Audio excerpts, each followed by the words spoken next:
Welcome to Lipat Bahay Vlog Part 2. So update guys, sa Part 1 di ay kay kuan na to murag nagaandam mi sa mga gamit amo nagiput away, and then karon moingon ko nga nanami sa mga 60 to 70% nga ready na mi move out ani nga balay. Actually inyo makita karon kay sa basement pa lang ni diri sa moang gistayhan nami sa basement. So mo na yung tanan ng mga gamit ani nang uban kay na taas unya diri medyo empty na ni siya, ready to go na gini siya diri guys. Ako ipakita sa inyo ha, dere. Medyo natuog naman good ang mga tao. Okay. Medyo nahuman na good. And dara. Oh wait, di niya makita. Dara. Empty na ang kaning cabinet sa akong auntie nga gikan silang kwarto.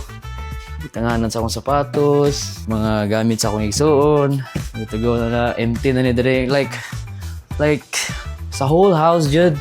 60% to 70% humana na gid ni siya. And then na dire ang garage.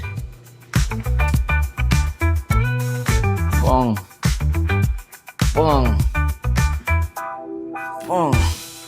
So mo ni tanan garage na dire guys.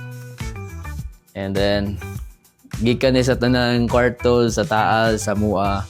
Murag mix na ni kay ang plano is inig-move out ginamo ablihan ra ng garage diha, and then nag-abang og U-Haul nya abot sa adlaw nga mo-move out na din mi diri.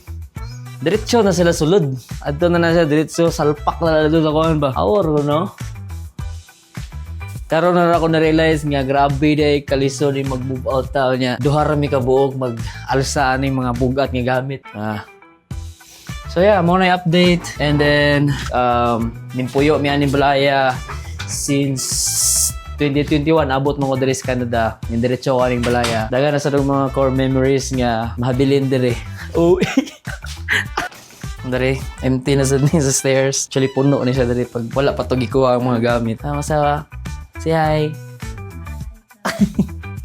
So yeah, mauro ta guys. And hopefully makasurvive ra mi. Gi-absent na ako like 2 days kay di ba dag 1 day lang kay basta niyang tinuok kabangon after pag move out na mo. Ang problema na pod after is ang paghabwa na pod sa mga gamit. Okay, mauro to ang update nato sa second vlog or sa part 2. See you sa part 3. Bye bye.